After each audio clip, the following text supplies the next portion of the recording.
I'm Eileen Gaffen, and with me today is Sara Gordon. She's a first-time author and business executive. Sara's true life story reads like fiction. She boldly tells her story in a new autobiography, And They Thought I Had It All. Hello, Sara. Well, hello. How are you? I'm good. I'm so excited to talk to you. I've read your book, and I'm interested to know why you decided to write your memoir. Well, it actually started many years ago. My estate planner had asked me if I'd ever thought about writing my life story. And I never really had thought about it, but then several people after that continued to ask me, have you ever thought about writing your story? And so that's what led me to eventually writing the book. So you must have a unique story to tell, as I already know. But as you were writing, did you discover anything about yourself as you were reliving those early years of your childhood and your young adult life? Yes, looking back, I am extremely grateful to my mother and father who adopted me.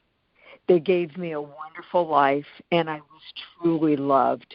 And every day I just am so blessed and so grateful for the life that they gave me.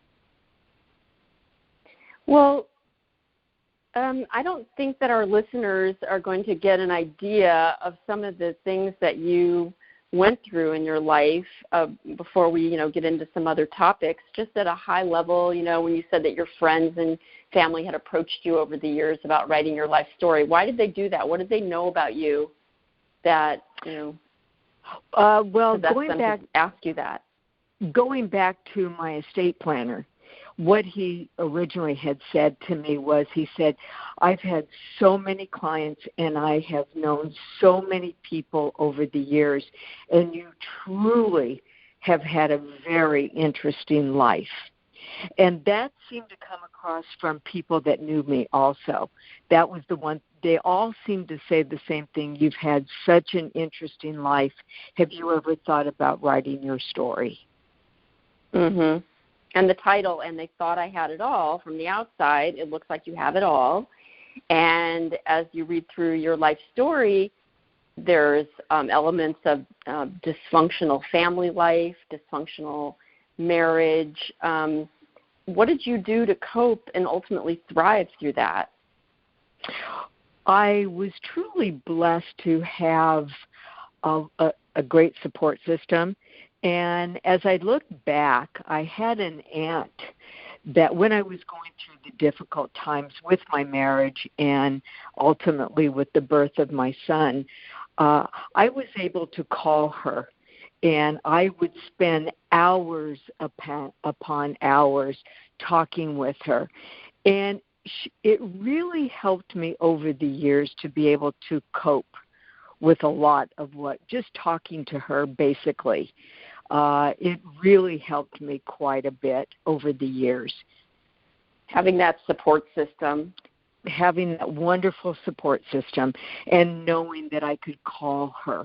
It was interesting. I used to be able to call her and say, can we have coffee? And I would go there and she'd have a big pot of coffee and we would just really sit for hours and just talk about life and struggles that she had in her life. She dealt with a lot of interesting issues too. And it was just nice having that person that I could confide in and talk to. And it really helped. And so any advice that you learned from her or any advice you've learned along the way? You've dealt with a lot of difficult people in your life. Do you have advice for dealing with difficult people? Yeah, difficult people, and I might call them toxic people. I've had a few of those in my life. And what I would say to people is, if you do find that you have those people in your life, they can have a tendency to make you sick, physically or emotionally. And one thing that I've done is basically have just said to myself, I wish you well, but I just can't continue to have you in my life anymore. And I wish them well, and basically I move on. So being pretty direct about it. It's not a passive-aggressive thing at all. It's being direct and letting them know. Exactly, but I've just, because sometimes a lot of these people don't realize what they're doing.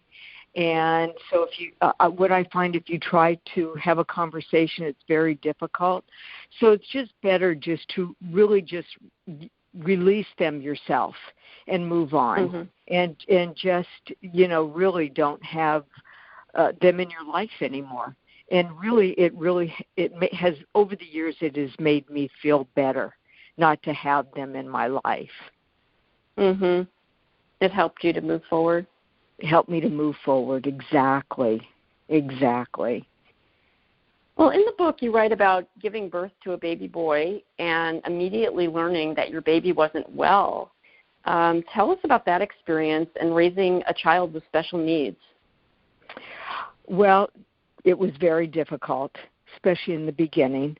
A lot of women go into the hospital thinking that, they go in, they have a child, and they go home, and the rest, is easy.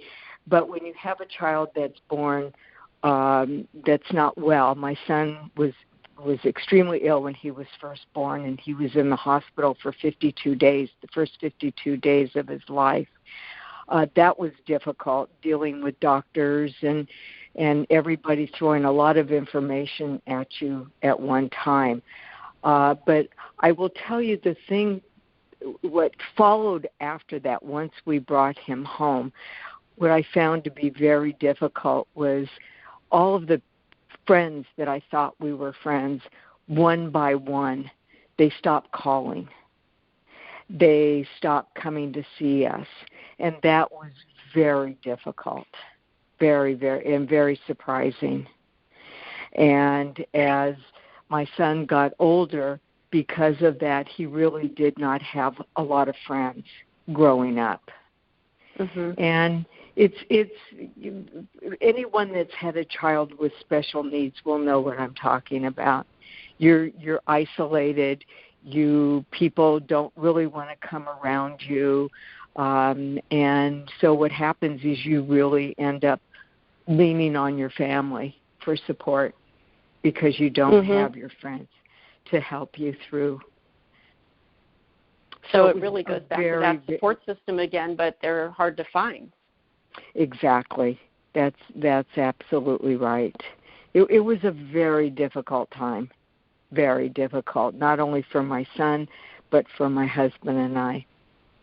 Yeah, and you write about that beautifully in your book. You're also a successful businesswoman, and I can see why everyone thought you had it all. And I'm wondering, where do you think that your strength comes from? I would say that my strength came from the unconditional love and support that I've had with my family. It was always there. Whenever I needed them, they were there. And I really do feel that's where my strength comes from. Well, you've written a beautiful book, and I want to thank you, Sara. I've been speaking to author Sara Gordon. Her memoir, And I Thought I Had It All, is published by FriesenPress. It's in paperback, hardcover, and ebook, and it's available wherever books are sold. Thank you, Sara. Well, thank you. Thank you. It was nice speaking to you. Good talking to you, too. Bye-bye.